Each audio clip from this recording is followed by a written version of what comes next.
A'udzubillahiminasyaitonirrajim. Bismillahirrahmanirrahim. Alhamdulillahirabbil alamin wa bihi nasta'in ala umurid dunya waddin. Salatu wassalamu ala asyrafil anbiya wal mursalin wa ala alihi wa ashabihi ajma'in. Wa ba'd. Raditu billahi rabba wal islami dinan Muhammadin nabiyya rasulah. Rabbi shrah li sadri wa yassir li amri wa hlul 'uqdatam min lisani yafqahu qawli.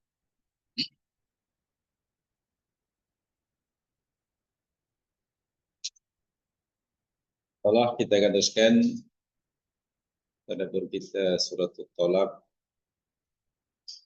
ayat yang ketiga.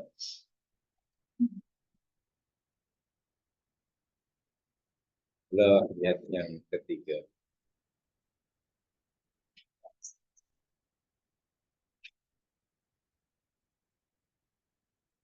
Di dalam ayat yang kedua dan ketiga ini, Allah memberikan syarat untuk kita mampu menyelesaikan segala masalah. Khasnya masalah yang berlaku dalam rumah tangga. Allah akan bantu kita menyelesaikan masalah tersebut dengan syarat pertama, bertakwa kepadanya. Sehingga dalam ayat 2 Allah kata wa may yattaqillaha yaj'al lahu makhraja, itu takwa.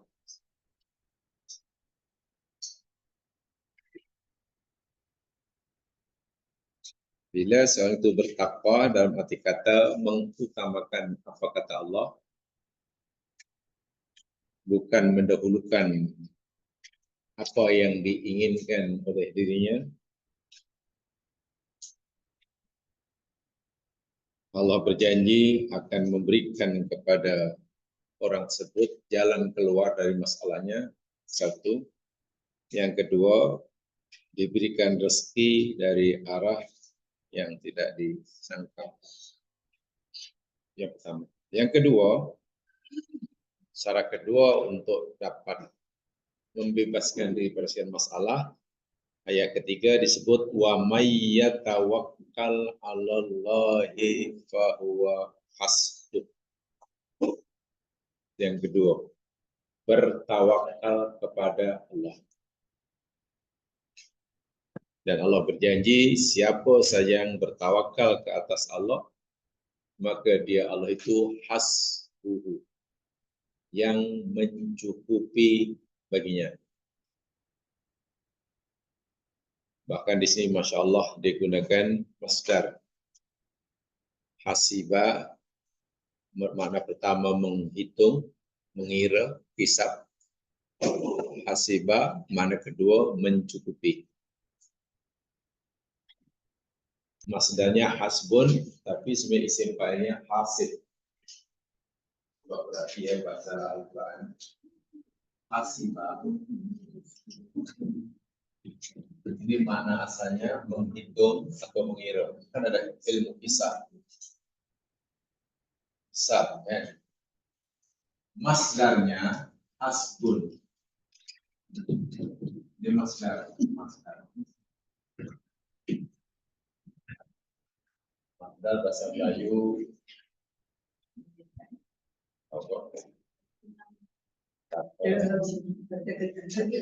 Macam menulis bisa makan makanan,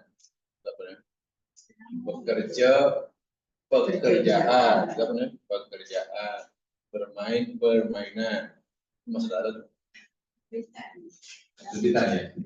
Kalau berenang lah, kata orang PJ berenang. Rambut ada masalah, misalnya masuk bahasa ada masalah. Kemudian sepatutnya kan isim fa'ilnya hasibun kan, isim fa'il. Maknanya apa hasibun ya? Yang mencukupi kan, yang memberi kecukupan. Atau yang tapi kenapa dalam ayat itu Allah kata bahwa hasbuh? Kenapa mereka ini?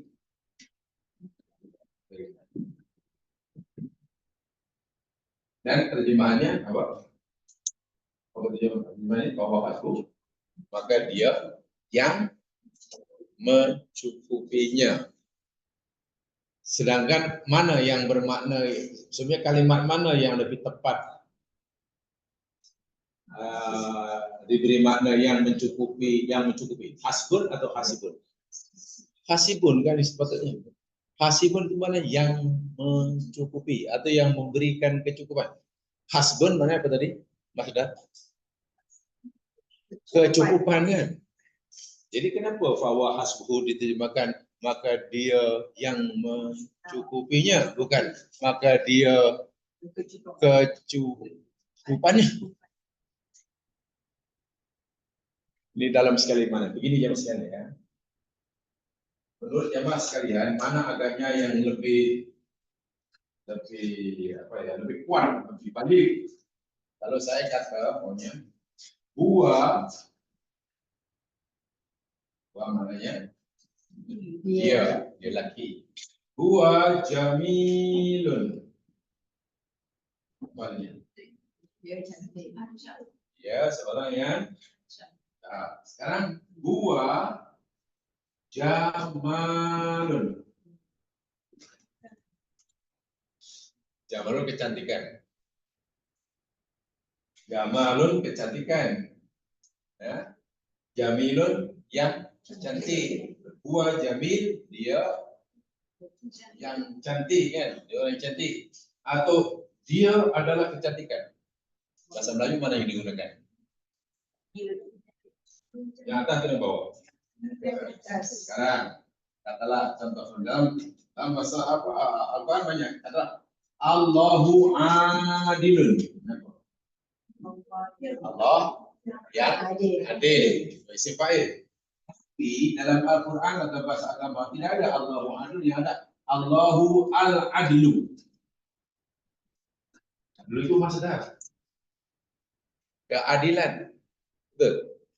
Al-adlu mana kan keadilan. Tapi itu kan terjemahnya Allah yang maha adil.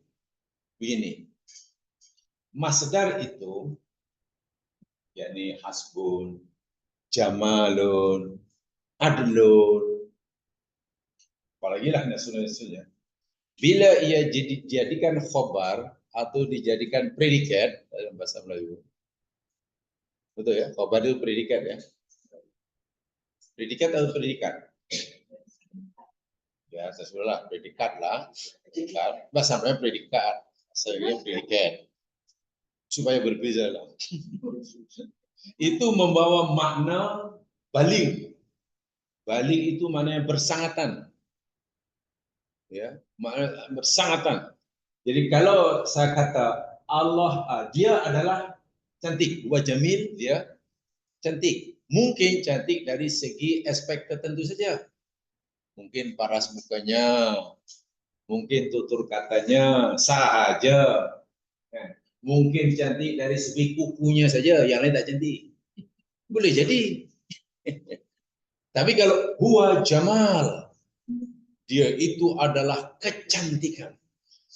Maknanya orang itu identik dengan kecantikan. Jadi seorang kan, kalau kamu nak tahu apa itu cantik, tengok dia. Itulah. Maknanya lebih balik, lebih balik itu lebih kuat, lebih mantap, lebih ini. Jadi kalau dia hasibun katalah, dia yang memberi kamu kecukupan. Katalah kan. Maksudnya mungkin dia hanya memberi kamu kecukupan dari harta benda barangkali. Mungkin hanya memberi kecukupan daripada pendidikan mungkin. Dia hanya mampu memberi kamu kecukupan dalam masalah kesehatan. Kalau hasibun. Tapi kalau huwa hasbun. Itu ayat ini, dia isi kecukupan. Maknanya boleh memberikan segala-galanya. Itulah. Pahamnya? Jadi masdar itu sebenarnya hakikatnya tidak boleh dijadikan seperti itu. Jadi khobar hakikatnya tidak boleh dari segi makna. Tapi bila ia dijadikan khobar predikat memberi makna seperti itu. Jadi apa? Ayat itu lebih kuat. Fahuwa hasbuhu, maka Allah itu, kalau makna harfiahnya kan kecukupan baginya kan. Maksudnya yang maha memberi kecukupan dalam semua, macam itulah. Huwa jamil, dia itu cantik, rambutnya aja, kukunya yang cantik, kuku cantik, tapi jarinya tak cantik, boleh jadi. Dia cantik, paras muka ya, perangai, itu jamil. Tapi kalau huwa jamal, dia adalah kecantikan. Jadi seakan-akan kalau orang nak paham, nak tahu tentang definisi kecantikan, tengok dia. Contoh saya. Jadi tidak ada. Ini dalam bahasa Melayu digunakan atau tidak ya bahasa Sunda? Digunakan tidak? Dalam karang mengarang bahasa Melayu lah. Dia adalah kecantikan. Nah, sebab saya tidak belajar bahasa Melayu, BM saya tak ambil dulu. Saya ambil BI, bahasa Indonesia. Itu pun tak lulus. Kayak pelik juga lah. Bahasa sendiri mana tak lulus. Tak laku tu ya macam ni. Dia adalah cantik. Sedangkan yang dimaksudkan dari segi balaghah, dia adalah orang yang sangat cantik dan kecantikannya menyeluruh. Itu maksudnya itu macam tu lah. Sempurna. Allah Al-Adlu. Nama Allah kan Al-Adlu. Mana Allah itu maha adil. Sepatutnya kalau ikut bahasa nahwu biasa, Allahu Al-Adilu kan. Allah itu sebab isim fa'il kan yang ini Al-Adlu, keadilan. Maksudnya Allah itu yakni zat yang maha adil dalam semua tindakannya, sifatnya. Masa susah, masa senang, masa murka, masa ridha. Ketika Allah murka kepada orang kafir, Allah tetap berlaku adil kepadanya. Ketika Allah ridha kepada orang yang beriman, Allah tetap berlaku adil kepada yang beriman. Itu namanya al-adlu. Manusia tidak. Bila terlalu suka, tak mampu berlaku adil. Bila terlalu benci, pun tak mampu adil. Pasti itu. Manusia susah nak berlaku adil bila terlalu suka. Atau terlalu benci. Betul? Betul. Sebab bila sudah terlalu suka, semua nampak dapat baik kan? Tapi bila sudah terlalu benci, itu manusia, maknanya manusia tak pernah mampu adil. Sebab keadilan yang melekat pada manusia ini hanya bersifat subjektif, relatif. Terpulanglah kalau I suka, kalau tak suka. Jadi bila sudah benci, mana berlaku adil? Yang nampak buruknya ini. Kalau tak suka, kalau dah suka, kalau sudah suka, sudah sayang, sudah cinta, kata penyanyi jalanan di Indonesia, bila suka, bila cinta sudah melekat, tai kucing rasa coklat. Itu penyanyi jalanan. Saya terkesan dulu ketika naik bas mini kan, bas tahulah nama bas mini, bas kota kan gayut kan kalau tak ada apa, tak duduk dan ekon pun tak ada, campur. Ya untuk orang paria kan itu kan ada penyanyi jalanan naik bas selamba sampai berending-berending. Kita pun dah pernah dah ini tiba nyanyi, malah suka pula. Satu lirik laginya saya ingat itulah. Cinta sudah melekat, kucing rasa coklat. Kalau tai kucing rasa coklat, coklat rasa apa? Mana bila dah suka macam itulah manusia. Mana adil? Sekarang tengoklah. Bila suka seorang itu, dipujinya. Bila dah tak suka, maknanya manusia tak pernah berlaku adil. Allah al-adlu, bukan hanya adil. Jadi tengok ayat ini. Siapa yang bertawakal pada Allah, kata Allah sendiri berkata, aku kata Allah, hasbuhu, bukan aku hasibuhu. Akulah yang akan memberikan kecukupan bagi kekurangan dia semua. Kalau dia kurang tenang, aku nak cukupkan ketenangannya. Kalau dia kurang gembira, aku bagi gembiranya. Kalau dia kurang rezeki, aku berikan. Caranya tawakal. Jadi ada dua ya. Penyelesaian masalah kehidupan dua menurut ayat ini. Satu takwa Allah, kedua tawakal. Tawakal. Tempoh hari telah kita pelajari sedikit. Tawakal itu maknanya apa tempoh hari? Tawakal.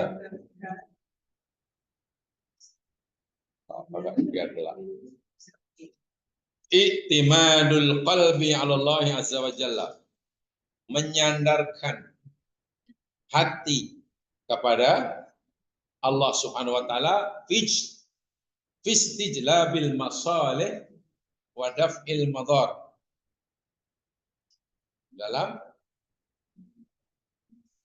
mendapatkan kebaikan atau menolak keburukan. Menolak keburukan. Min umurid dunia al-akhirah. Saya pikir takrifnya supaya menjadi tambahan ilmu yang berkekalan jadi kita berkonten. Cuma kalau diingat, ya mungkin ingat tapi ya namanya ingat kan.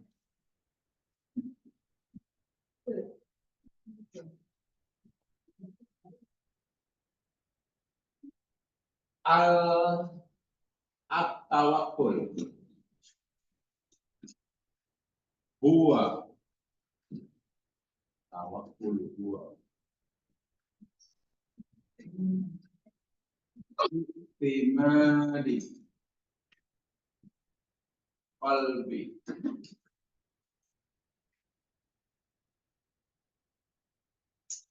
Allah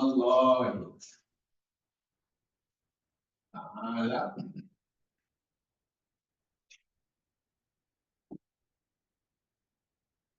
istijlabi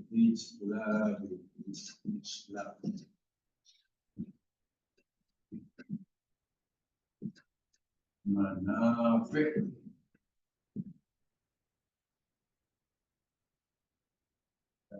ilmu.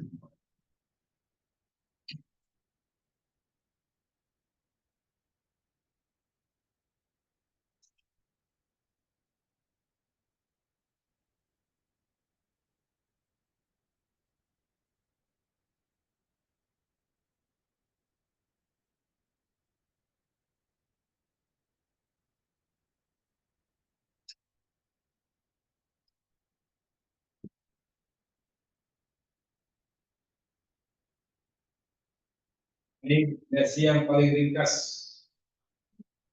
paling mudah. Ta'arif, definisi yang paling mudah bagi tawakul. Jadi makna tawakul secara istilah lah. Definisi ini maknanya istilah. Bukan secara bahasa. Jadi istilahan. Secara istilah makna apa ya? Ya makna terminologi dia lah. Makna dari segi terminologi dia, bukan dari segi epistemologinya. Apa dia? At-tawakkulu huwa i'timadul qalbi. Ini dhamma nih. I'timadul qalbi. Ala Allah Ta'ala fistijlabil manafi'i. Fistijlabil manafi'i. Wa daf'il madari. Kurang tasdid. Kalau tadi cukup makeup itu nanti menatapnya.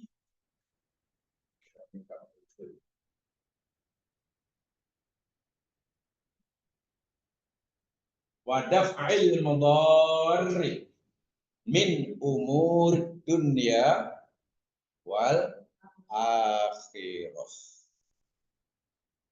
Terjemahan layu lebih kurangnya, tawakal ialah i'timadul qalbi 'ala Allah Ta'ala. Bersandarnya hati kepada Allah Subhanahu wa taala atau menyandarkan hati pada Allah Subhanahu wa taala. Menggantungkan hati pada Allah Subhanahu wa taala. Fistijlabil manafi, di dalam mendapatkan atau mencari manfaat kebaikan. Wadaf'il mudhar, dan menolak kemadharatan.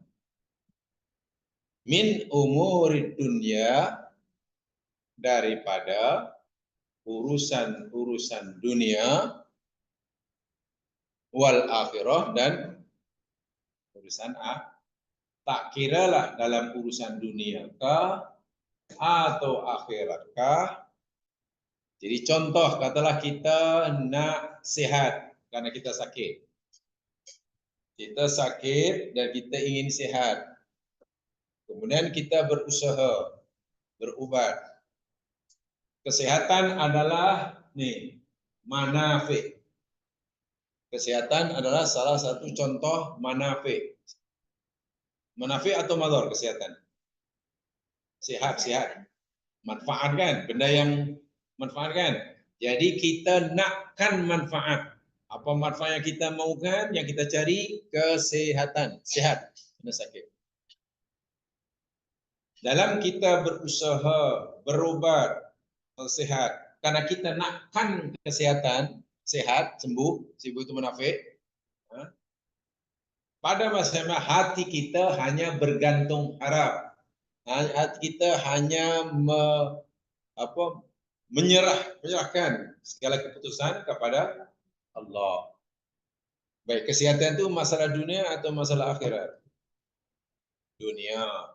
Nah, sekarang kita berdosa. Kita punya dosa. Bila orang berdosa biasanya ingin apa ya? Yang inginkan oleh Allah? Keampunan kan? Keampunan itu manfaat atau mudarat? Keampunan, manfaat atau mudarat? Manfaat, takkan pengampunan itu mudarat. Jadi kita minta ampun, kita bertaubat. Bertaubat maknanya mencari keampunan kan, manfaat kan? Kita bertaubat, kita minta ampun, manfaat.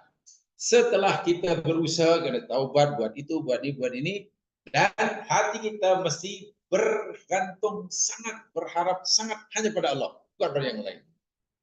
Jangan kita, ya Allah, aku mohon ampun, ya Allah, ampunilah, tak perlu tak ampunkan, aku ini anak Tok Guru tahu. Apa ke benda menggantungkan Tok Gurunya? Ya Allah, ampunkanlah dosaku, ya Allah. Takkan kau tak ambil kira, aku ni cucu Syekh. Benar-benar. Dosaku banyak, ya Allah. Tolong ampunkan, ya Allah. Takkan kau tak ampunkan. Aku ni pengurusi masjid. Jangan sebutkan benda-benda itu. Sebab yang berhak memberikan pengampunan sebenarnya kita hanya Allah. Jadi mengharapkan pengampunan itu hanya pada Allah. Hati mesti dibulatkan tekad hanya pada Dia. Nah, pengampunan itu masalah apa? Dunia atau akhirat? Akhirat. Atau daf'il madar. Daf'il maknanya menolak kemadharatan. Orang naik kapal terbang, mulai daripada kapten dia, daripada kru dia, daripada semuanya. Bahkan termasuk engineer di bawah yang berurusan untuk terbang. Setelah dipastikan kapal terbang ini layak untuk terbang. Tidak ada skru yang longgar, ibaratnya begitulah. Dah, bobo. Kapten pun demikian juga ada pengalaman semua yang menerbangkan dah beratus-ratus jam. Tidak ada yang itu namanya ikhtiar kan. Sebab itu kita jangan yakini pasti selamat, tak boleh. Sungguh pun kapal terbang itu baru Sungguh pun semua engineer yang terlibat dalam penerbangan itu profesional semuanya. Sungguh pun cuaca itu baik belaka. Jangan kita yakin seyakin-yakinnya sebab itu pasti akan selamat. Tak mungkin. Yang akan memberikan kita keselamatan ke namanya manfaat atau kita terelak daripada madarat jatuh kapal terbang adalah kehendak. Sebab itu selepas kita melakukan semua tadi, hati kena bulatkan tekad, serahkan pada Allah. Ya Allah, sekarang aku serahkan pada kamu keputusan. Terpulang. Jadi kita tidak boleh lagi menggantungkan rasa keselamatan kita kepada kapal terbang yang baru. Kita tidak boleh menggantungkan rasa keselamatan kita kepada kapten yang sudah ada pengalaman menerbangkan kapal terbang sekian ribu jam. Tak boleh. Selepas kita makan obat, kita tidak boleh meyakinkan, mengharapkan sakit daripada obat yang kita. Tak boleh.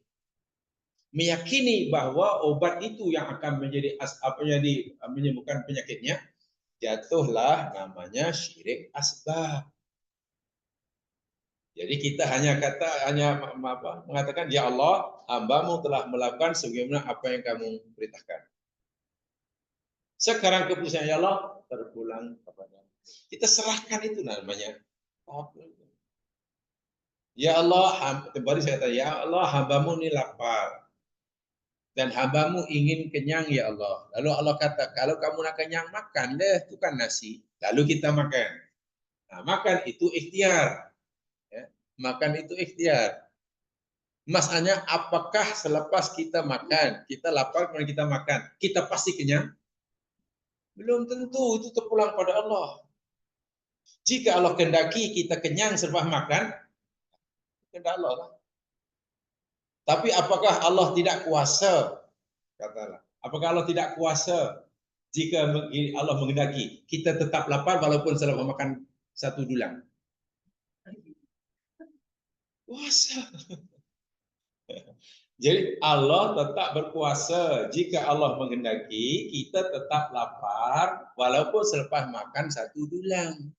Kalau itu yang membuat kita kenyang bukan makanan, tapi Allah. Hanya saja Allah suruh kita melakukan asbabnya. Jadi tawakal. Ini ya. Kembali saya katakan begini ya. Allah Subhanahu wa taala ini hamba kan, Abdul. Kita disuruh oleh Allah untuk melakukan ikhtiar. Ikhtiar itu yakni menjalani kehidupan dengan asbab. Asbab itu asbabnya sakit ingin sembuh. Orang sakit ingin sehat, dia mesti berobat. Orang lapar ingin kenyang, mesti makan. Orang miskin ingin kaya, berusaha. Begitulah. Jadi namanya melakukan asbab. Sebab itu. Orang tak tahu ingin tahu, belajar.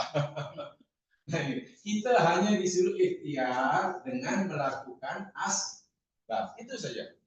Selepas kita sempurna melakukannya, kita serahkan kepada Allah. Kita naikkan kepada Allah. Itu namanya iman. Ya Allah, hamba-Mu sudah buat ini, sudah buat ini, sekarang serahkan keputusannya padamu ya Allah. Serah pada Allah. Karena kita tidak punya kemampuan untuk menentukan hasilnya. Kita hanya diberi pilihan untuk melakukan ini. Lalu Allah Subhanahu wa taala yang Allah sendiri telah berfirman, siapa yang bertawakal kepada aku akan beri kecukupan, siapa yakin kepada aku akan, nanti Allah akan turunkan keputusannya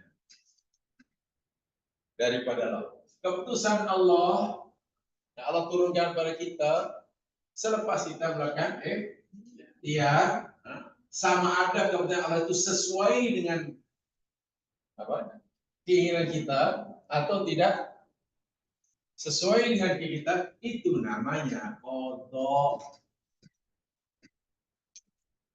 Boleh dibisikkan, boleh dipahami? Boleh. Kita ulangi. Kita buat ikhtiar, bla bla bla bla bla bla bla. Setelah itu saja. Karena kita tidak diberi kemampuan untuk menentukan hasilnya. Hasilnya terserah pada Allah. Nanti percaya atau tidak. Kemudian Allah SWT dengan sifatnya yang maha adil, maha mengetahui, maha sempurna, Allah akan turunkan keputusan kepada kita. Keputusan yang Allah turunkan kepada kita, berikan kepada kita ini namanya qada Allah ini boleh jadi sesuai dengan keinginan kita, boleh jadi tidak. Nah, ujian tawakal paling berat semasa Allah berikan qada ini. Apa maksudnya? Apabila Allah berikan qada pada kita setelah kita ikhtiar benar-benar, dan qada Allah tadi, masya Allah, sesuai dengan yang kita inginkan. Hati agaknya serono atau happy. Serono atau happy. Dua-dua. Nah, maknanya serono and happy. Dan kita pun akan sujud syukur, betul? Terima kasih ya Allah. Oh, tak cukup dengan terima kasih ya Allah. Panggil orang suruh kenduri kesyukuran. Itu tak cukup itu, pergi ke dusun duriannya, sedekahkan semua durian. Happy luar biasa kan? Tak cukup terus terbang pergi umroh. Tak syukur. Tapi ingat ya, qada yang Allah berikan tadi 100% kehendak Allah. Ya? Allah yang menilai dengan segala kebijaksanaannya. Katakanlah jika ternyata qada yang Allah tetapkan buat kita ini tidak sesuai dengan keinginan kita, sedangkan kita sudah melakukan ikhtiar, sahabat. Macam mana agaknya? Hati agak-agak gembira atau sebenarnya? Atau dengan bahasa yang keras, puas hati atau tak puas hati, itu aja dah. Nah, di sini ujian yang paling dasar. Jika kita tak puas hati, kita kecewa, batal tawakal kita. Di situ, jadi tawakalnya bukan daripada mula, akan dinilai di ujungnya itu. Karena kita mungkin paling tidak, setan nanti akan bisikan dalam hati kita. Tengok, nampaknya Allah kamu, Tuhan kamu yang jadi menipu kamu, kata setan. Dia kata kalau kamu tawakal padanya, dia akan memberi kecukupan kan, ayat ini. Dan kamu telah melakukan macam-macam ikhtiar sesuai dengan kehendak dia. Kamu suruh buat ini, kamu udah buat, kamu suruh ini, kamu udah buat. Lalu dia suruh kamu menyerahkan kepada. Tapi tengok sekarang apa yang berlaku. Dia bagi keputusan tak sama dengan kamu masih percayakan dia. Itu bisikan setan. Akhirnya timbul hal iyalah, tak acil macam ni. Batal tawakal kita. Sia-sia. Bukan hanya gagal mendapatkan apa yang diinginkan, dosa pula karena sudah menuduh Allah bukan. Itu tawakalnya bukan benda yang remeh. Sangat besar, sangat serius karena ia menentukan. Jadi selepas ikhtiar itu mestilah, sebab kalau kita hanya ikhtiar jam siang tapi tidak tawakal, kita hanya ikhtiar, buat itu, buat ini, tapi tidak tawakal, itu akan menjejaskan, syariat kita. Ini mudahnya. Ikhtiar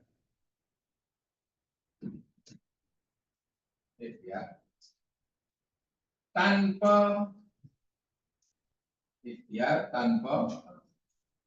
bighairi tawakkul. Al-ikhtiyaru bighairi tawakkul. Ikhtiar tanpa tawakal. Ini akan qadahun. Bahasa yang mudah apa saya berikan yang paling mudah ya lah.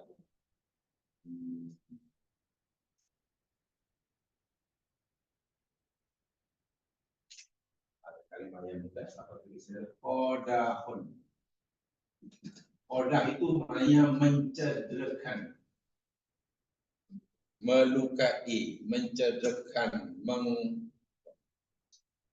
mencederakan, melukai, dan yang sebab dengannya. Qodahun li syariah.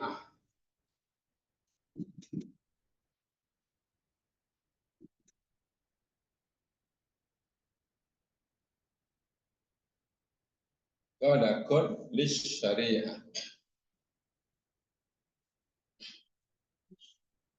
Apa syariah? Sebenarnya la qodahun li akidah. Qodah. Sementara at-tawakkul bi ghairi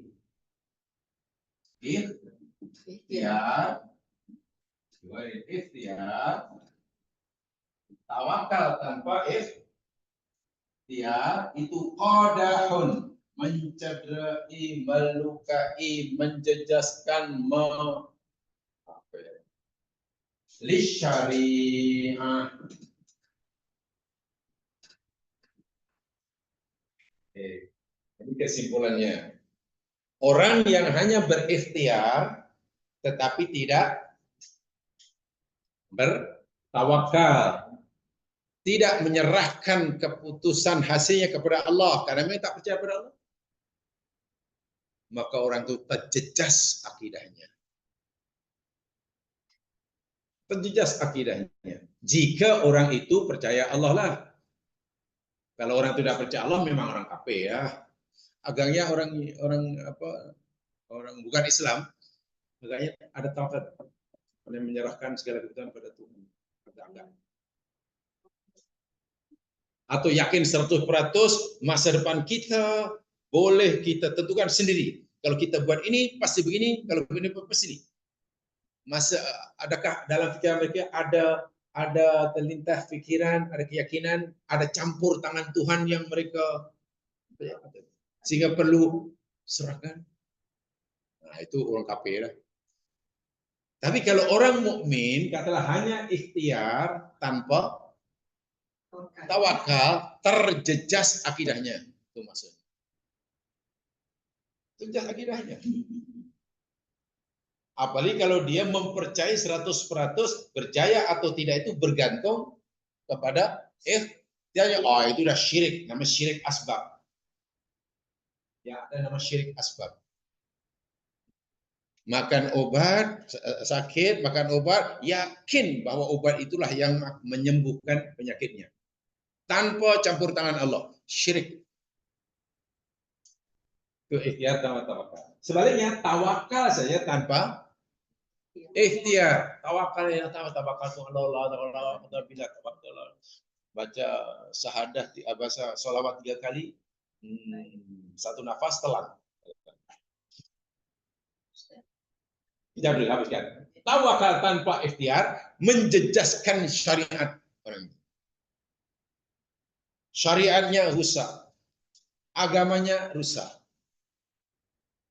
Kalau dia hanya tawakal tanpa ya, tapi kalau ikhtiar saja tanpa tawakal, rusak akidahnya. So pilih satu di antara dua. Mana yang betul? Mana yang betul? Dua-dua tak betul. Yang betul? Ikhtiar dengan karena jadi satu lah. Walaupun kedua-duanya ini ikhtiar dengan tawakal ini dua benda yang boleh dibezakan, tapi tidak boleh itu kesimpulannya. Dua perkara yang boleh dibezakan. Memanglah bisa, tawakal itu lain, ikhtiar itu lain, tapi tidak boleh dipisahkan dalam semua gerak-gerik kita. Boleh pahami setakat itu? Oke, apa tadi?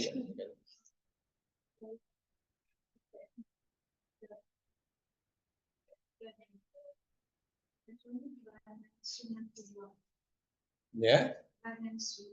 Lah sunatullah itu tadi kan sebut asbab. Apa asbab itu?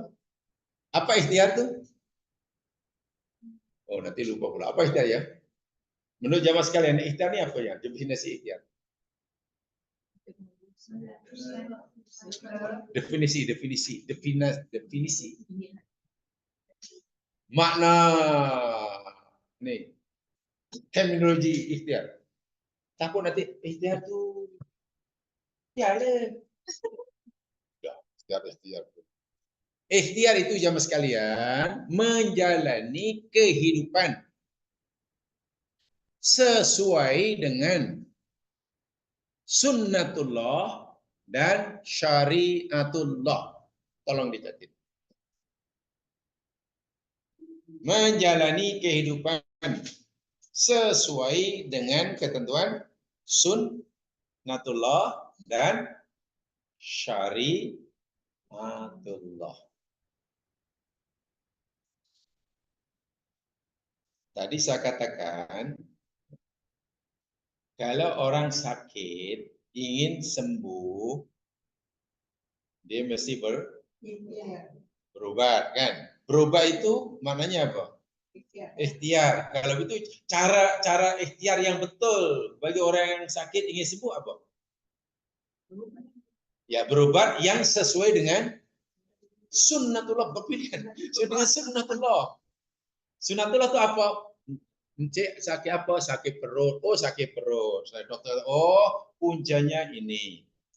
Awak sakit perut karena puncanya ini. Jadi yang boleh menghilangkan sakit ini obat ini. Karena belah obat ini begini. Itu loh kajian loh. Bila obat cara kita berobat ini sesuai dengan ketentuan Rasulullah, sakitnya apa? Sakit kepala. Kalau sakit kepala, mana obatnya ini? Karena obat ini mengandungi ini, boleh. Itu namanya ikhtiar. Karena sesuai dengan ketetapan Sunnatullah. Awak apa? Oh, awak kembung. Oh, kalau kembung maknanya ini. Air perahan apa namanya ini? Halia ini. Ikhtiar. Karena memang halia boleh menghilangkan, kan itu menurut Sunnatullah. Ini tidak sakit perut, kan? Sakit perut, puncanya pula macam-macam, lalu ya kita mesti ikhtiar. Apa saya ini? Ini ada batu akik, ini pesun batu akik. Ini saya jumpa di pedalaman Sri Lanka. Batu akik, gosok-gosok atas perut kamu. Sambil bum. Apa hubungan batu akik dengan apa? Yang saya perut. Kaji dari segi sains tak ada kena mengena, dan dari segi syariat boleh atau tak boleh? Tak boleh. Jadi kalau orang menyembuhkan sakit perut dengan gisil batu akik daripada Sri Lanka, itu bukan ikhtiar. Kenapa? Karena ia tidak selari dengan ketentuan sunnatullah. Dari segi kajian sains pun tidak jumpa, apalagi melanggar syari. Jadi ikhtiar itu ada haknya, ada sempadannya. Kalau yang kita usahakan ini menepati ketentuan sunnatullah dan menepati ketentuan syari, barulah disebut ikhtiar. Sakit dah tak berubat tak jadi, jumpa doktor tak jadi, jumpa itu tak jadi. Akhirnya dah tak apalah, kita mesti ikhtiar cara lain lah. Macam mana? You pergi Thailand, jumpa Sami di Thailand, aduh bagus. Banyak orang ditepuk kepala kamu nanti. Itu pergi juga dengan asal ikhtiar. Itu buat ikhtiar mah. Ikhtiar itu mesti cara itu sesuai dengan syariatullah dan menepati ketentuan sunnatullah. Secara saintifik kan sunnatullah ini kajiannya saintifik. Itu mana ikhtiar. Jadi ikhtiar ini bukan usaha, yang penting usaha bukan. Paham ya?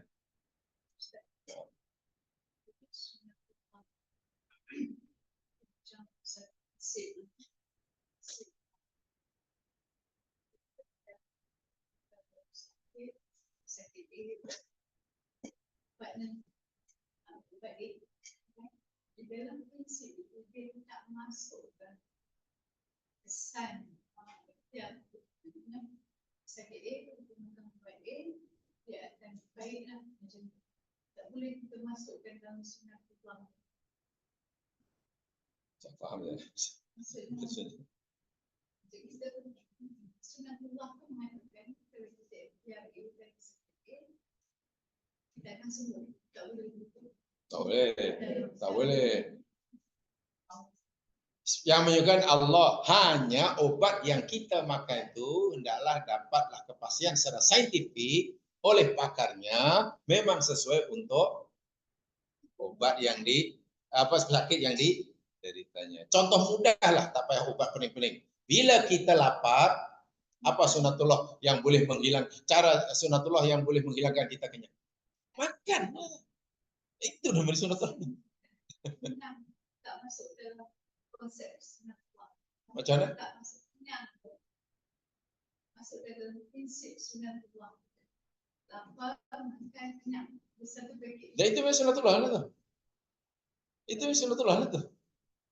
Jadi memang tak terpisah.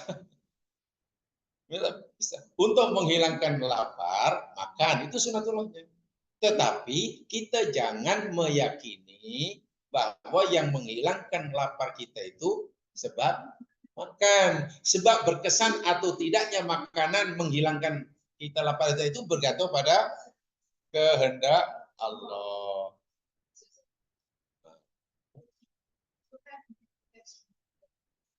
Lapar, makan, dan makan dalam fikir sudah tentukan. Maksudnya masa jadi sebenarnya tapi kita menerimanya bukan di akhir itu. Dan makan kita sebetulnya kena juga Tuhan dah berfikir kalau lapar makan kamu makan. Kamu akan kenyang itu ditambah jika aku kehendaki. Kena tambah begitu. Kalau itu firman Allah lah. Kamu lapar, kalau kamu makan, kamu lapar dan kamu makan akan kenyang. Akan kenyang tolong ditambah sikit. Kalaulah itu katalah ucapan Allah kan. Jika aku kehendaki. Buktinya, api menurut sunatullahnya macam mana? Menurut sunatullah api. Panas. Boleh membakar?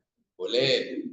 Membakarnya api, kalau kita campak kertas terbakar, campak kain terbakar, itu yang membakar itu karena apinya semata-mata atau karena ada kuasa lain yang menentukannya? Kuasa lain, yakni Allah lah. Jadi Allah kata, api aku ciptakan panas. Dan bila menyentuh pada situ akan membakarnya. Tapi jika aku kehendaki, Allah kata. So Allah boleh menghendaki api walaupun panas tidak membakar. Contohnya Nabi. Nah, waktu itu kita jadi, gimana? Menunjukkan bahwa ketentuan sunatullah itu tidak bersifat mutlak. Mutlak maknanya mutlak. Tidak bersifat absolut. Orang pijat panggil absolut, orang kota Dangkar panggil mutlak. Tidak mutlak.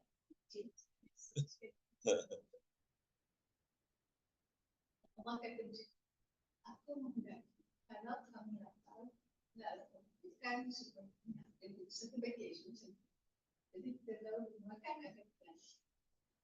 Itu sebenarnya senang saya kalau diringkaskan kalimat berbelit-belit. Dalam sunatullah itu ada istilah hukum kausalitas. Kausalitas bahasa Melayu? Kausalitas. Hukum sebab akibat. Nah, kalau bahasa umumnya dipanggil ada action, ada reaction. Itu bahasa umum lah. Cuma kalau dalam istilah ini dipanggil hukum kausalitas. Kausaliti lah. Bila ada action, ada reaction. Bila ada asbab, ada akibat. Kan gitu kan? Dan itulah sebetulnya gitu. Apa sebabnya? Oh, sebabnya makan. Gitu kan? Apa akibatnya? Kenyang. Itulah nama sunatullah itu.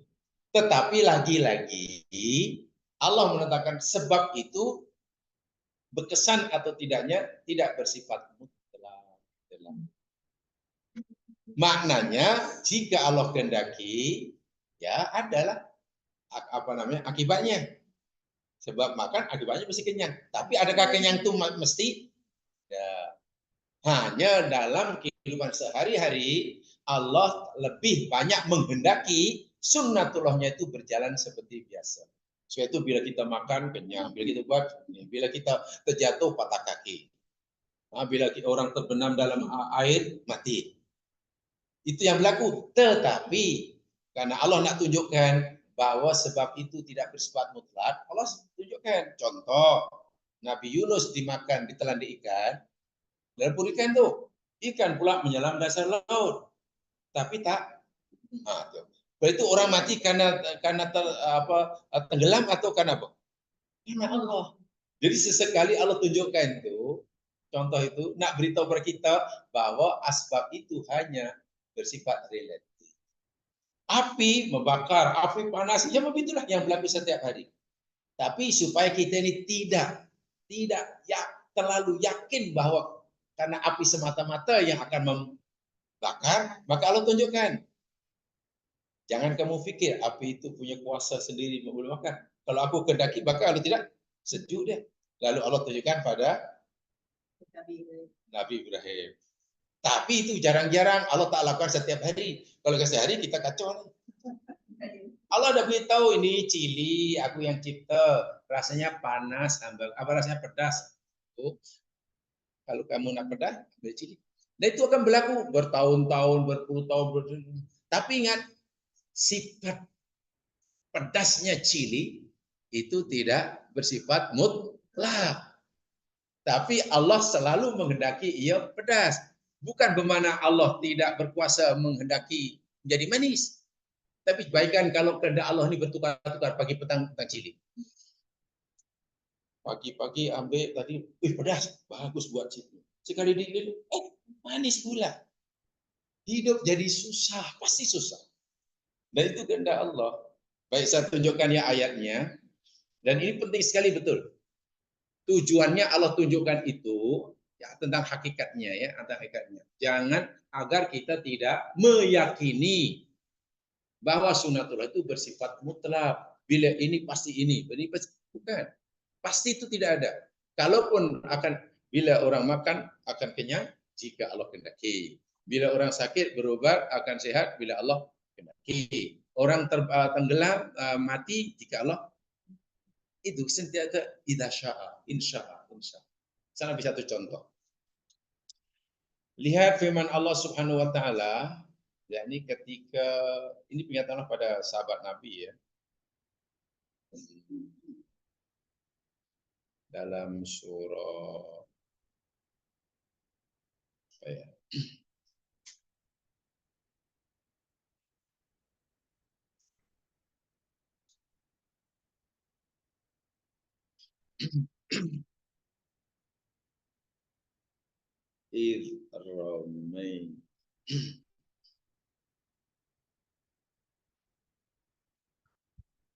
Coba jangan melihat dalam surah Al-Anfal, surah yang ke-8 ayat 17. Ya, kita bicara tentang dua syarat yang Allah berikan pada kita jika kita mau keluar dari segala masalah dunia atau akhirat. Seberat apapun masalah kita hadapi, seberat apapun kerumitan, kekusutan hidup yang kita hadapi. Kalau kita ingin menyelesaikan keluar dari jalan itu, ada dua saja menurut ayat ini. Satu, takwa. Kedua, tawakal. Kita bicara itu kan tadi tajamnya. Nah, sekarang tawakal. Coba perhatikan ayat ini. Surah Anfal 8 ayat 17.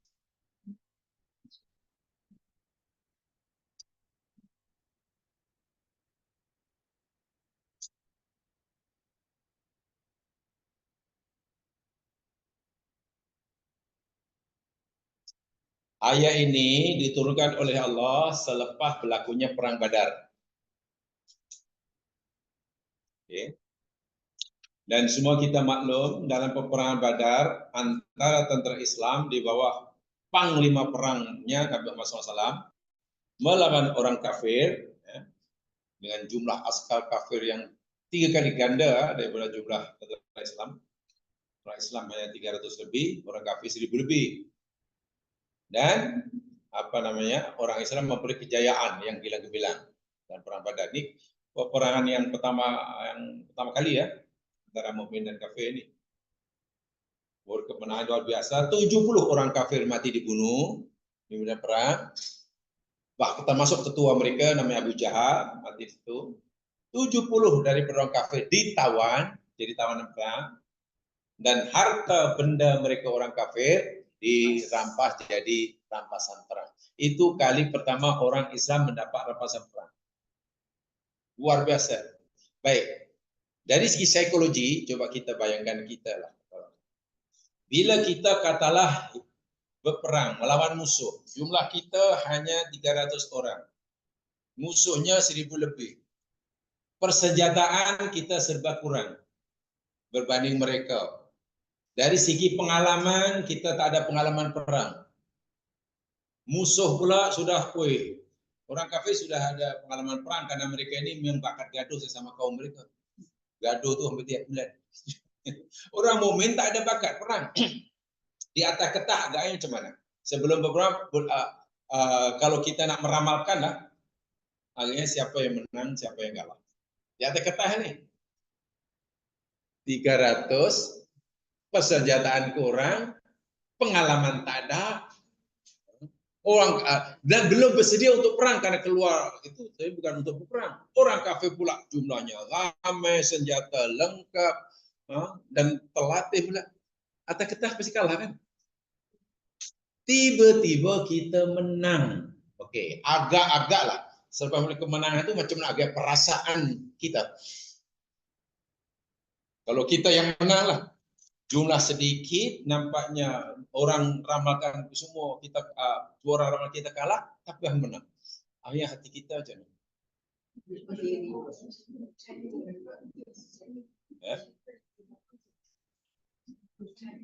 Ada tak kemungkinan dalam hati orang-orang yang Allah beri kemenangan macam itu, ada rasa gah, ada rasa ada tak? Rasa jalan pun mengingkang, ada tak? Kemungkinan ada. Ada pasti yang sekalian. Iya ya Allah, rupanya hebat kita ini. Apalagi kalau berlaku zaman sekarang, pastilah akan cuti 1 bulan. Contoh. Katalah, jangankan sampai perang, cara permainan dunia aja dah. Tiba-tiba katakanlah pasukan bola sepak Malaysia, yani negara, ya, Harimau Malaya, yang ASEAN pun belum menang. Tiba-tiba masuk Piala Dunia, masuk final, mengalahkan juara bertahan Argentina. Dibantai 11-0. Macam mana agak-agak? Macam mana agak-agak ni? Pemain-pemain ni. Ya, pasti akan melompat-lompat. Angkuhnya pasti luar biasa. Dan disambut, saya ingat di KLIA yang menyambut bukan rakyat biasa. Dan mungkin cuti 2 bulan negara. Pasal rasa, itu baru menang pula lawan mengalahkan Argentina. Bahkan mungkin ada yang terus mati karena tak percaya. Karena terlalu ujub mati. Ini pula dalam peperangan. Jadi Allah tahu kemungkinan seperti itu akan ada. Karena ini sahabat-sahabat Nabi, orang yang imannya dicelup oleh Allah, maka Allah halang pintu-pintu yang kemungkinan untuk ujub itu Allah teruskan. Apa ayatnya? Tengok ayat 17. Falam taqtuluhum. Allah firman Allah ni. Falam taqtuluhum. Apa itu? Maka lam masuk mudhari'. Tak pernah. Maka tidak pernah kamu wahai orang mukmin membunuh mereka. Ingat ya, ini sebab perang Badar. 70 mereka dibunuh oleh orang mukmin. Tiba-tiba Allah kata, mukmin, kamu tak pernah bunuh mereka. Macam mana aku tak bunuh mereka? Aku yang kerat mereka, aku yang tetak leher mereka. Walakinnallaha qatalahum. Tengok. Tapi Allah lah yang membunuh mereka. Coba apa maksud ayat ini?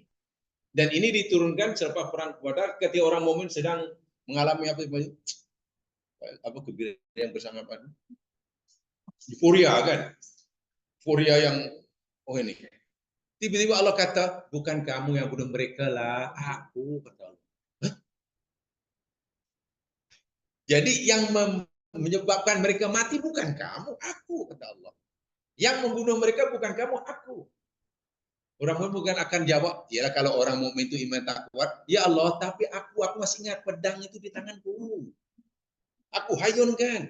Kalau orang tuh kata itu pasti Al-Fatihahnya, tangan itu tangan kamu ke? Bukan lah, bukan aku, tangan juga. Kamu gerakkan itu kehendak kamu atau aku yang menggerakkan? Ya. Kalau aku kehendaki kamu lumpuh, kamu boleh jalan. Tak ada ya. Tengok, Allah terus untuk habis-habis pintu itu. Akhirnya, oh iya ya. Manakah tanpa kehendak Allah kita tak mampu. Kemudian tengok, wama ramaita, dan engkau tidak melontar, membaling. Id ramaita, ketika engkau melontar atau membaling. Walakinnallaha rama, tetapi Allah lah yang membaling. Wah, maknanya nih.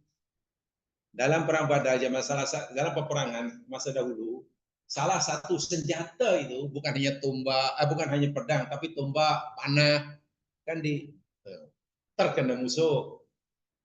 Tentu gembira karena tombak yang dibaling, panah yang dilepaskan, membunuh musuh.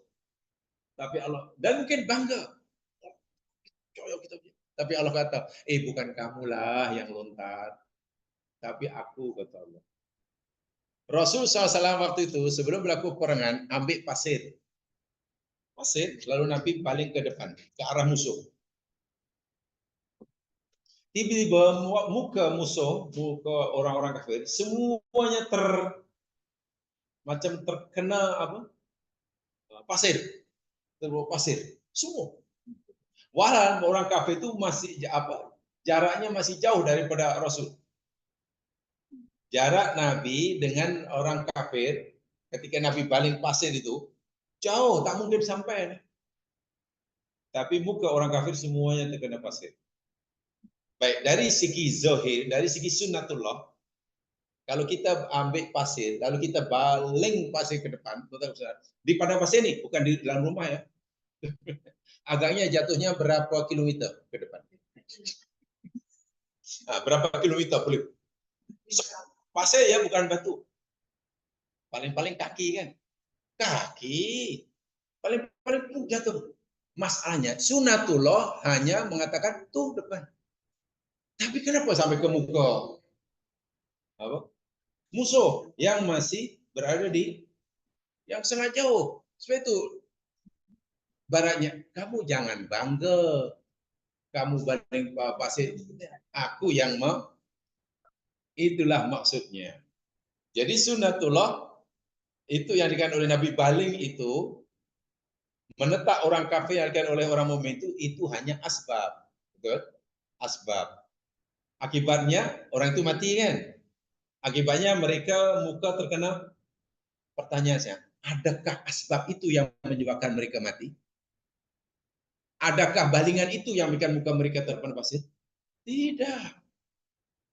Nabi hanya melakukan asbab, tapi akibatnya 100% Allah ya. Itu luar biasa ayat. Sehingga peluang atau ruang untuk ujub itu tak ada. Oh, rupanya balik ialah kalau ikut sunnatullah, balingan pasir aku hanya jatuh 5 kaki depan. Kan begitu kan? Rupanya Allah sendiri yang, nah itu yang dipanggil hasbuhu. Apa namanya hasbuhu? Kalau ikut sunatullah, balingan pasir hanya jatuh 5 kaki kan? Itu saya. Tapi karena kita sudah tawakal pada Allah, serahkan pada aku. Yang penting kamu sudah buat apa yang aku suruh.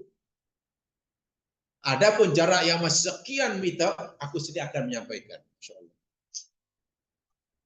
Nampaknya macam mustahil. Itulah masuk hasbuhu. Satu. Kemudian makna kedua, hasbuhu maknanya, hakikatnya ikhtiar kita di jamaah sekalian, ikhtiar kita membuat sunnatullah ini hakikatnya masih belum sempurna, masih belum cukup sempurna untuk kita mendapatkan apa yang kita inginkan. Belum. Katalah jarak yang perlu kita tempuh 1 kilometer. Lalu Allah suruh kita berjalan bersungguh-sungguh. Tapi kita hanya mampu menempuh katalah 600 meter. Masih berapa dia? Masih 400 kan? Setakat itu sebenarnya. Tapi karena kita dah berusaha berjalan dan kemampuan kita hanya mampu menempuh 600 meter, lalu kita serahkan hasilnya pada Allah. Allah sendiri, tak apalah, yang 400 itu aku yang mencukupi. Percaya orang itu. Jadi bila Allah kata wa may yatawakkal Allah, siapa yang bertawakal Allah lah yang akan maknanya sehebat manapun ikhtiar kita, sehebat manapun usaha yang kita lakukan untuk mencapai mencapai cita-cita, sebenarnya belum cukup sempurna. Masih kurang. Nah, kekurangan itulah kalau kita serahkan pada Allah, Allah sini akan itu bagi saya luar biasa. Sehingga orang dahulu tawakal itu sebenarnya membuat orang makin semangat bekerja. Bukan malah macam mana ya?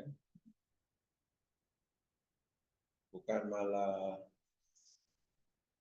sana contohnya ya, tadi saya katakan ikhtiar kita hakikatnya tidak sempurna. Ikhtiar kita belum, ibaratnya kalau Allah kata gini, kalau kamu nak apa yang kamu inginkan, kamu kena buat 10 perkara. 1, 2, 3, 4, 5. Baru nanti aku bagi kamu yang kamu nak. Masalahnya kita hanya mampu buat 7. Dah tak mampu lagi, dah lebihnya dah. Jadi kalau ikut sunnatullah, ikut ketentuan ikhtiar, kita berjaya atau tidak mendapatkan apa yang kita inginkan. Kalau kita baru buat 7. Tidaklah. Ikhtiar kita mana berjaya. Tapi Allah kata, Allah sudah berjanji, kalau kamu tawakal kepada aku. Nih, yang 3 yang kurang tuh, akulah yang akan Masya Allah. Tapi sarannya kena buat yang 7 yang dia mampu tuh. Dia mampu buat 7, semua ada 10.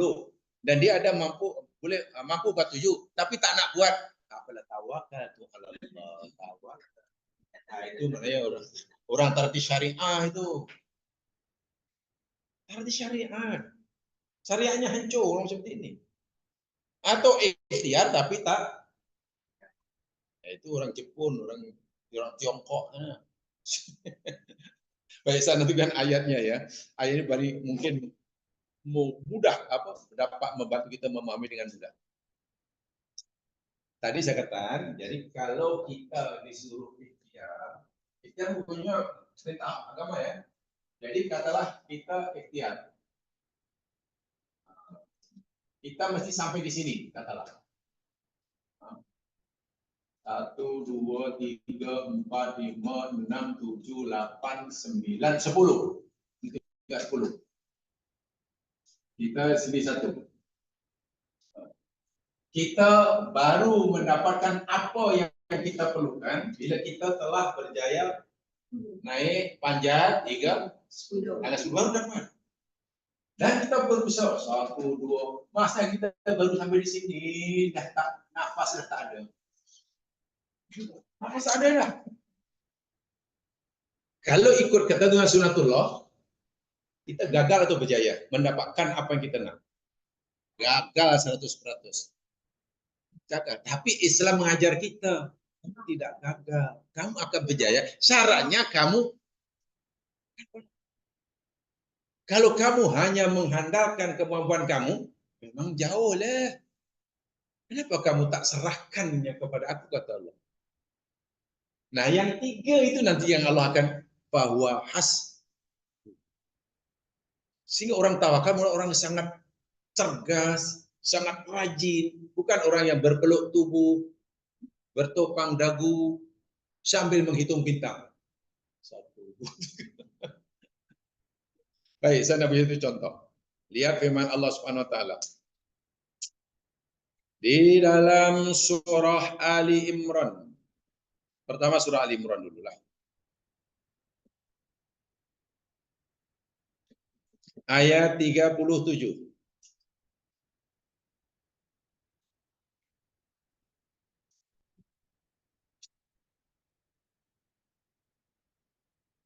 Ali Imran 37. Tolong pahami perlahan-lahan ya. Jumpa. Ayat ini cerita kisah Maryam ketika masih remaja. Ya, remaja atau kanak-kanak, walau mungkin masih kanak-kanak. Ingat ya, Maryam ini manusia ajaib. Aneh. Berbeza dengan kita. Kenapa ya? Masa dia dalam kandungan ibunya telah menazarkan. Nazar bila nanti lahir muharraran, akan dimerdekakan, maknanya tidak akan diberi bebanan apa-apa, disuruh itu pun tidak, sudah serahkan pada Allah. Maknanya kerjanya diserahkan oleh dinasihatkan oleh ibunya, diserahkan pada Allah untuk beribadah semata-mata. Tak boleh disuruh masak, tak boleh ibadah aja, mengabdi kepada Allah di Masjidil Aqsa. Itu kisahnya. Dan Allah terima. Dan itu ada syariat seperti itu zaman Nabi ada. Jadi tak boleh nanti suruh, tolong ambilkan cili belakang rumah, tak boleh.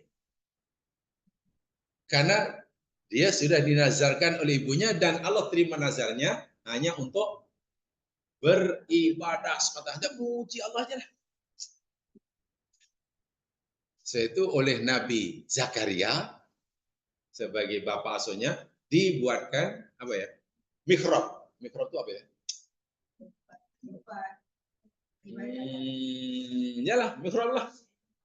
Tempat khas untuk beribadah. Sebab dia tak perlu pergi pasar, tak perlu basuh baju, tak perlu pergi sekolah, tak perlu. Duduk mihrab aja, ibadah. Apa yang dia lakukan? Walau yang pasti ibadah. Tak perlu bekerja. Ingat ya, itu tugas kewajiban Maryam yang ditekan oleh Allah. Baik, sampaikan. Fataqabbalaha rabbuha biqabulin hasan.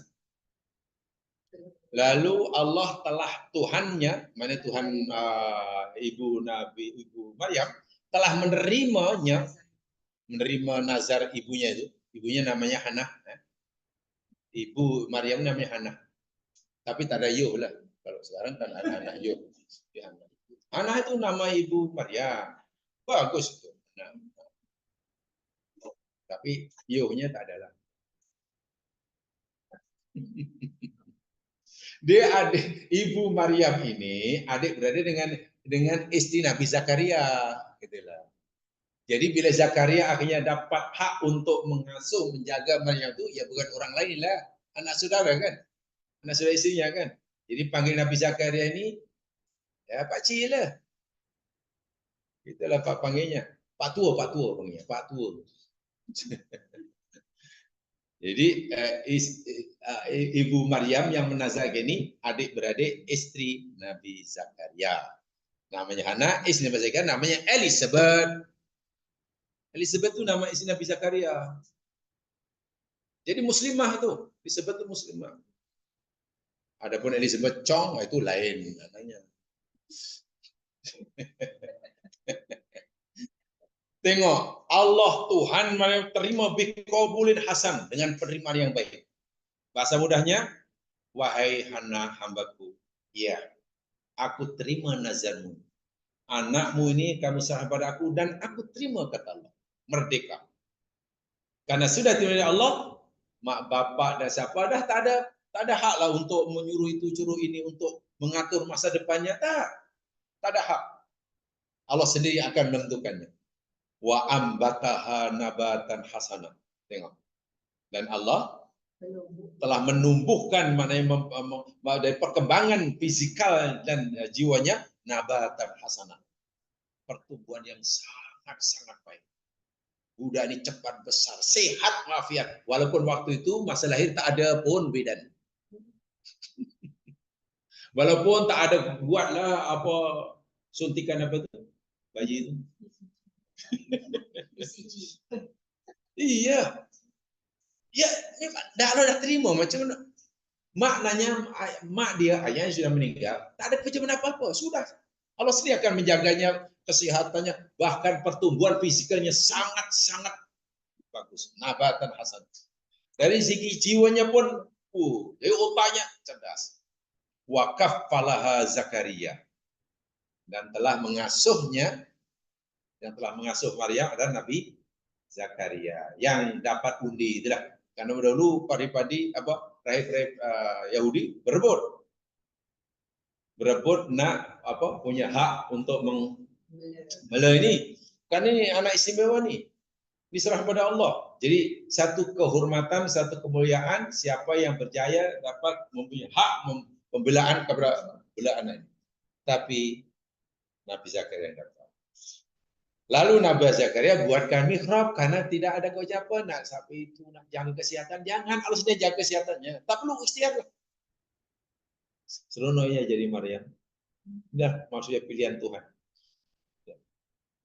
Jadi Allah sendiri yang menjaga kesehatannya, pertumbuhannya, tapi macam mana tak masuk tadi kah? Tak payah khawatir, tadi kah buat apa? Tapi nanti kalau tak dapat degree, dia pakai benda. Setelah Maryam dah berada di mihrab dengan sudah khusyuk beribadah pada itu, suatu hari, kullama dakhala 'alaiha Zakaria al-mihrab, apa itu? Setiap kali Nabi Zakaria masuk mihrab untuk menemui Maryam, masuk pergi dalam mihrab nak jumpa Maryam, karena di rumahnya tuh, di berkhas tuh. Tak mungkin Maryam keluar daripada mihrab, tak mungkin. Nabi Zakaria yang masuk itu menemuinya, ada keperluan. Wajada indah rizqa. Nabi Zakaria mendapati di sisi Maryam, depan Maryam, rezeki. Dan ini yakni makan minum dah ada. Disitulah terkejut monyet Nabi Zakaria. Tiba-tiba penuh keperluan hidup. Rizqan kan keperluan hidup. Yang dibuat oleh Maryam, karena Maryam tidak bertanggung jawab, tidak wajib untuk cari keperluan hidupnya. Nabi Zakaria pun tidak. Jadi tiba-tiba ada pula. Lalu Nabi Zakaria bertanya, ya Maryam, ya Maryam, hai Maryam, anna laki hada? Itu pertanyaan. Anna dari manakah laki engkau dapat ini, hada ini? Maryam, aku dapat dari mana ini? Sebenarnya Zakaria sudah mulai bingung. Aku tak pernah bagi anto makanan. Tapi Maryam ada makanan. Kalau nak kata Maryam katalah keluar mencuri, tak mungkin. Nak kata Maryam mencuri, tak mungkin. Nak kata ada orang berjaya menerobos ke bilik Maryam, juga tidak mungkin. Sebab untuk pergi ke mihrab Maryam mesti melalui mihrab Nabi Zakaria. Jadi yang dilihat oleh Nabi Zakaria di saksian ini benda yang sangat pelik dan ajaib. Sehingga Nabi Zakaria bertanya, ya Maryam, dari mana semua ini? Awak dapat dari mana? Maryam jawab dengan santai dan tenang sedikit pun. Oh, tenang. Oh, berkata Maryam, huwa min indillah. Apa maksudnya? Wahai Pak Cik Zakaria, kalau orang sekarang ayo Pak Cik Zek, Om Zek, panggil Om bukan. Semua ini dari sisi Allah. Aku pun tak tahu macam mana ada di situ. Aku tak tahu dari mana ia datang. Tahu-tahu ada. Tapi yang pasti ini pasti Allah. Sebab engkau pun Zakaria tak hantar. Aku pun tak mencuri. Tak ada orang masuk. Allah lah. Pertanyaan saya.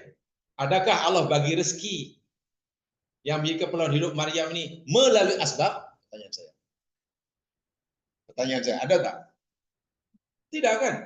Adakah Maryam boleh makan, boleh minum, berkecuali melalui asbab, jadi bekerja lah, bersih, berpana-pana lah, putih sampah lah, pencangkul ke. Tengok. Jadi kalau Allah menghendaki, asbab ini dah tak berlaku. Kun apa? Betul ya? Tiba-tiba dah ada akibatnya.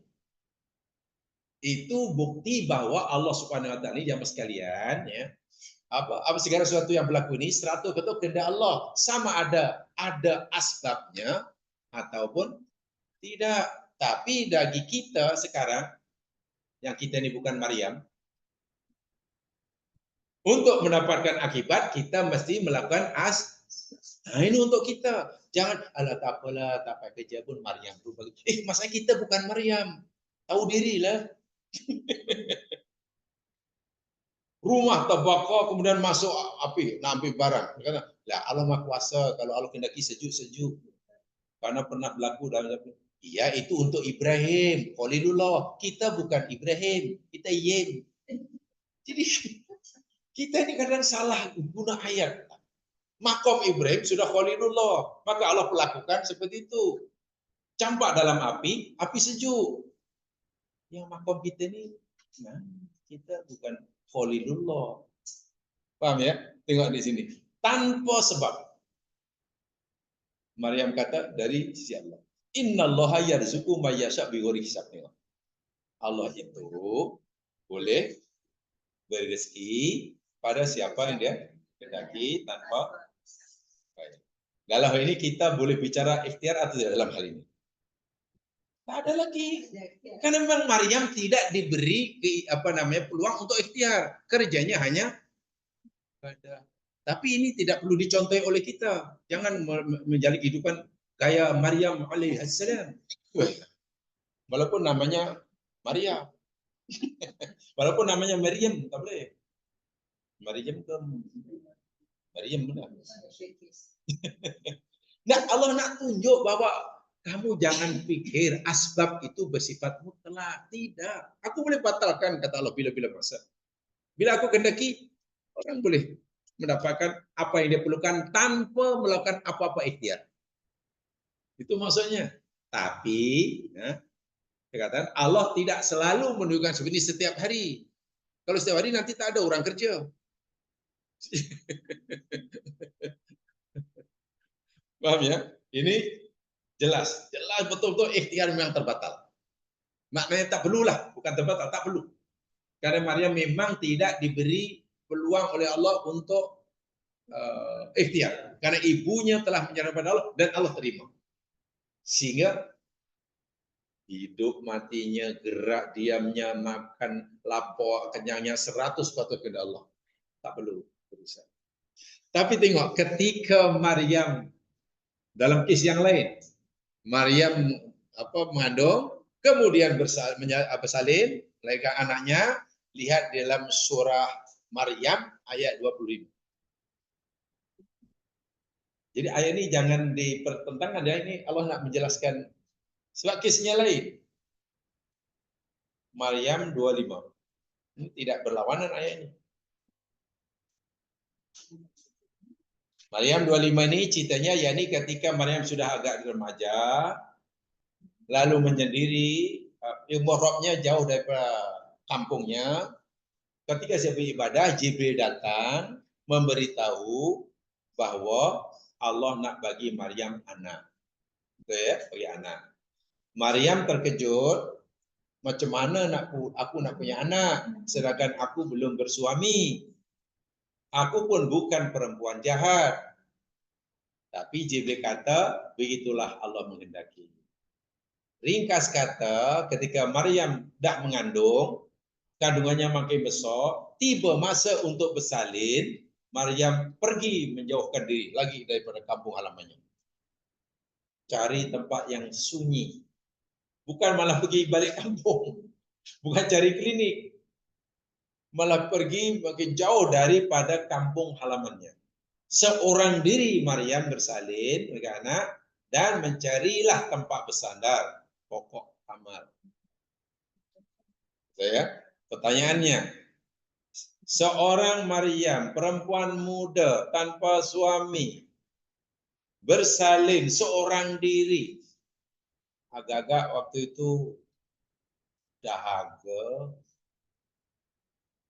kenyang, atau macam mana? Penat atau cergas berlari-lari? Mesti penat kan? Penat, letih, lapor, bingung, tak tahulah. Dia kena kebingungan dia. Tiba-tiba tengok, berarti betul-betul ayatnya ya. Karena ini sangat penting, sangat penting. Baca terjemahnya saya mungkin belum paham. Ketika Maryam perlukan makanan, ya lapar perlu makanan. Betul kan? Kenapa pertanyaan? Kenapa Allah tidak terus saja bagi makanan kepada Maryam tanpa berusaha? Bukankah ketika di rumah Nabi Zakaria dapat? Kenapa saat itu Allah malah suruh Maryam wahuzi ilaiki biji'in nakhlah. Wahuzi dan goyangkan, goncangkan, gerakkan, gegarkan. Ilaiki kepadamu biji'in nakhlah, batang pokok kurma. Nakhlun, nakhlah itu sebenarnya pokok palma aja Mas kan. Palm tree, termasuklah tamar. Tamar, kurma. Tapi makna asal nakhlah itu pokok palma. Ya, tamar, kelapa sawit, kelapa nyuk tuh, pinang, itu bahasa dipanggil nakhlah. Pokok yang itulah, pokok yang serumpun itulah. Yang serumpun. Kalau tamar kan bahasa Arabnya, kurma tamar. Jadi tapi bahasa kita ini bila sebut nakhlun dengan tamar, bukan. Tamar salah satu daripadanya lah. Boleh jadi nyok. Boleh jadi apa tuh? Apa yang dibuat gula melaka itu? Kabung. Kabung. Kabung. Pokok kabung. Ano. Itu termasuk nakhlun. Tuh yang di Madinah jadi nama hotel lah. Funduk Nakhil. Tak jadi pada Masjid Nabawi ada Funduk Nakhil. Maknanya hotel terpalma. Funduk. Oh, sekarang sudah mewah itu, sudah 5 bintang kan. Dulu saya pergi tahun 90, ya bulu aja biasa ya, kosong. Kurang pun tak banyak. Sekarang jadi Allah kata, Maryam, sekarang kamu lapar. Ya Allah. Kalau kamu lapar, kamu perlu makanan. Iya ya Allah. Itu pokok tamar yang kamu pesan itu coba kamu pegang dan kamu guncangkan. Pertanyaan saya. Kalaulah Maryam yang perempuan muda, penat, letih, lemah, tangannya pun halus, pegang pokok tamar yang besar itu pun tak ini goncang, agak-agak bergerak atau tidak pokok? Bergerak enggak? Tidak kan? Enggak logik akal menurut sunatullah. Tak bergegar kan? Kalau bergegar pun agak-agak jatuh apa tidak tamar yang tak mungkin kan? Tapi ingat itu adalah perintah Allah. Itu adalah ikhtiar. Jadi ikhtiar yang Allah suruh kepada Maryam, kamu pegang dan gegar. Maryam tak boleh kata, ya Allah, kalau aku gegar pun manalah bergerak. Apalagi tamar jatuh, tak mungkin. Tak payahlah aku goncang-goncang, aku bagi aja lah kan tempoh hari pun bagi tanpa. Kenapa Maryam tak kata begitu? Setelah Maryam mengikutinya, akhirnya apa? Tuh sakit alaiki rutobat janiyah. Akan menjatuhkan, meluruhkan. Kalau kata Maryam, kamu itu kata kamu rutoban janiyah. Maknanya buah, rutop itu basah. Kan ada tamar rutop. Rutop itu namanya basah. Jadi jangan, saya nak cari tamar rutop yang basah ada tak? Itu udah nampak. Pelit. Ada kebasahan. Tamar rutop yang basah. Apa ini ada rutop yang kering? Rutop itu basah. Janian itu masak di pokok. Bukan masak di perang. Ada orang petik mangga, lalu diperam selama 3 hari masak, itu bukan janian. Tapi kalau mangga dibiarkan tua, yang menguning, dipetik pun muda, dan boleh turun makan, itu namanya janian. Maknanya kalau kamu goncangkan pokok tamar itu Maryam, walaupun menurut sunatullah, jangankan bekerja ya, mungkin pokok itu pun tak rasa boleh dipegang oleh tangan halus Maryam. Buah tamar yang ada di atas itu nanti akan jatuh ke depan kamu berguguran, masih basah, belum kering, dan masak ranum di buah. Tengok, maknanya apa ini? Siapa yang menjatuhkan? Adakah jatuhnya tamar tadi asbab Maryam menggegarkannya? Tidak, cuma sekali. Ikhtiar, tamar itu boleh jatuh kalau sudah dilakukan 10 tahapan.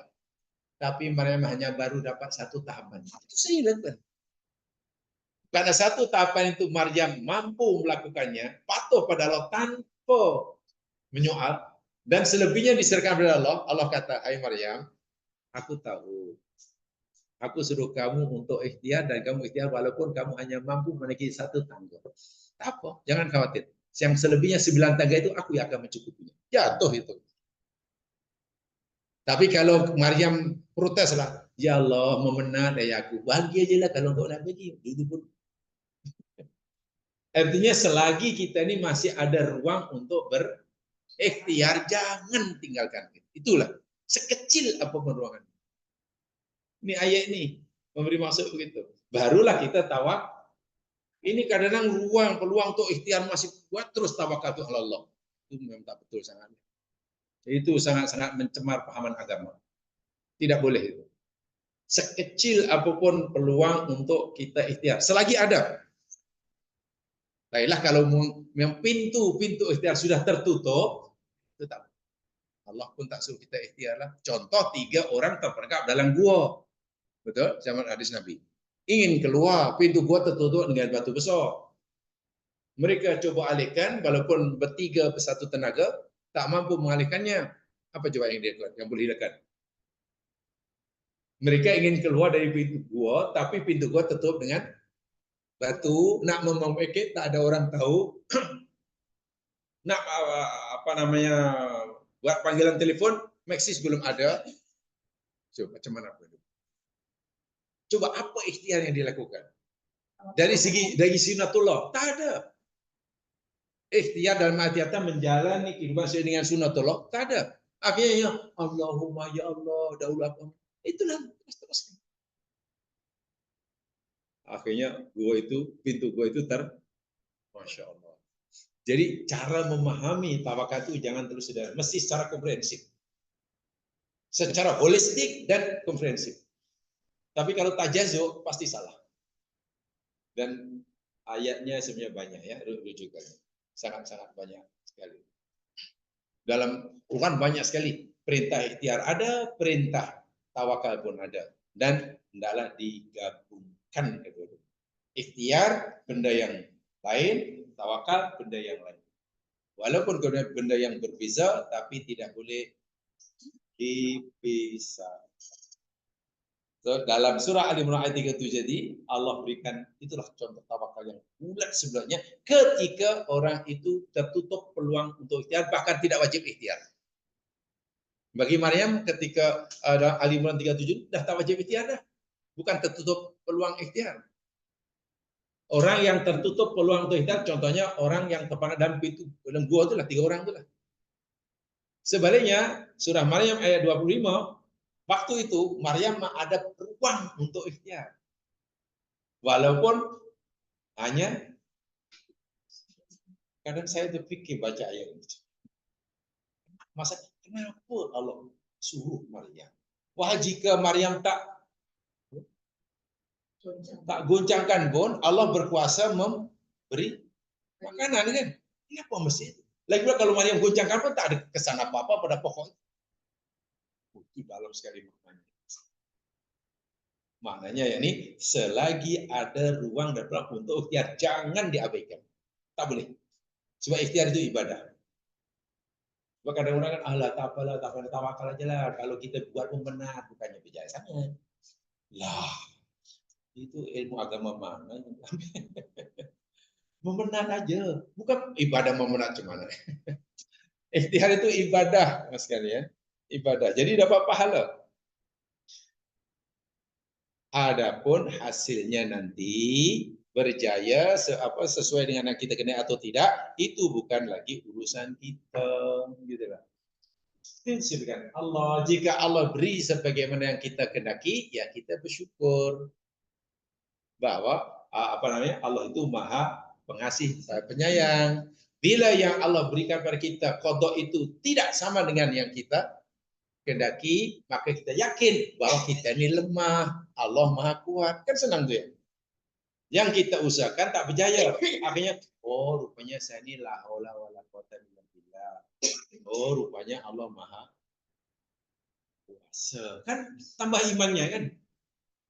Berjaya tambah syukurnya, gagal tambah imannya. Siapa yang untung, yang rugi bagi orang mukmin? Syaratnya memahaminya betul. Tapi kalau minta betul, ya tadi mungkin merasa Allah menyayanginya bila yang diminta Allah kabulkan, yang Allah berikan sesuai dengan keinginannya. Tapi bila Allah berikan tidak sesuai dengan keinginan, yang jadi bengkak itu maknanya bukan mukmin. Dapat syukur, tak dapat bengkak, itu namanya bukan mukmin. Itu namanya muk saja, minnya baru muk. Jadi ya ayyuhalladzina itu saja.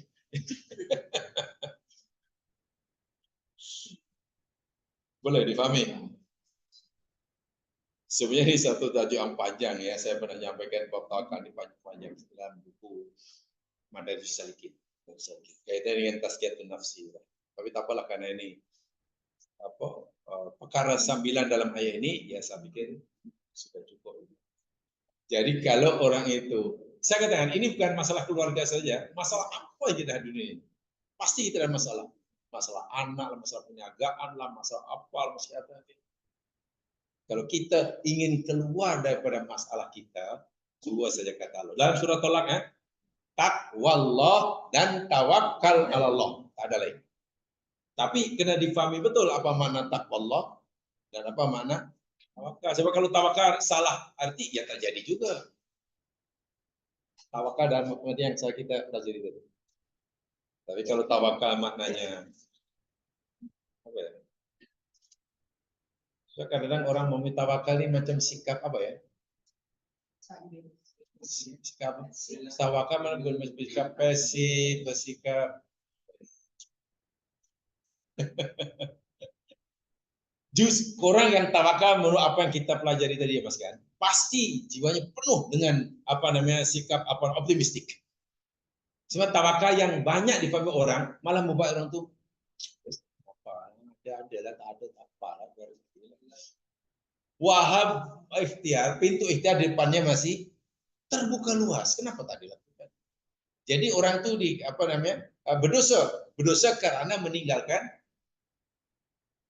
Dia tawakal, tapi masih berdosa karena meninggalkan ikhtiar. Ikhtiar itu ibadah. Iya. Banyak hadis-hadis tentang ikhtiar. Jauhi penyakit ini. Jika di sana ada penyakit merebak, Nabi kata jangan kamu pergi tempat itu. Bila kamu berada di tempat ada penyakit, jangan kamu keluar. Ya, itu kan ikhtiar namanya. Jauhi oleh kamu daripada ini seperti kamu menjauh daripada rimau. Jadi tak boleh dah jelas-jelas ada rimau kelaparan di kandang lalu kita masuk. Nah, dengan niat tawakal itu. Ajal di tangan Tuhan. Belum sempat buka pintu ngap.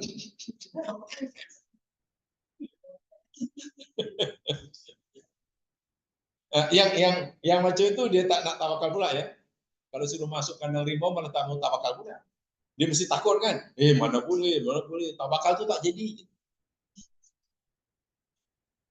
Tapi dalam bab lain mudah sangat tawakal. Nah, ini perlu dibetulkan. Itu jemaah sekalian penjelasan tentang tawakal dan Allah janji ya bahwa hasbuh ya hasbuh itu luar biasa. Kita ikhtiarnya hanya sampailah tangga yang ke-6. Masih 4 anak tangga. Kita mungkin kata habis lah gagal. Allah kata tak. Aku tahu kamu telah berusaha melakukan ikhtiar sebagaimana aku suruh. Walaupun dan aku tahu kemampuan aku berikan pada kamu hanya mampu naik hingga tangga ke-6. Masih ada 4 lagi. Yang 4 itu bahwa hasbuh. Ayo Maryam, aku tahu kamu hanya mampu pegang pokok gitu aja. Dan tidak mungkin pokok atau tamar itu akan, tapi jangan khawatir. Karena kamu patuh perintah aku dan kamu yakin akan perintah aku hasbuh. Maryam kenyang. Tapi lagi-lagi ya, ini contoh ya yang berlaku pada Maryam ya. Yang untuk kita contohi kisah Maryam yang ada dalam surah apa Maryam itu. Untuk kita lah. Berkaitan dengan yang diambil Maryam, bagi kita dalam mencontohi Maryam 25 itu. Jangan mencontohi Maryam ketika ada Ali Imran 37. Itulah maksudnya. Jangan kita mencontohi Maryam dalam Ali Imran 37. Itu kacau nanti. Apalah, tawakal aja. Tunggu je makanan sampai. Tunggulah dia makan lama, nasi masuk mulut dia. Macam mana nasi? Tak boleh ya. Wallahu a'lam. Itu aja. Mudah-mudahan diberkati. Subhanakallahumma bihamdika asyhadu an la ilaha illa anta. A'udzu billahi minasyaitonir rajim. Wa asrul insana sehat. Wa tawassaw bil haqq. Wa tawassaw. Assalamualaikum warahmatullahi wabarakatuh.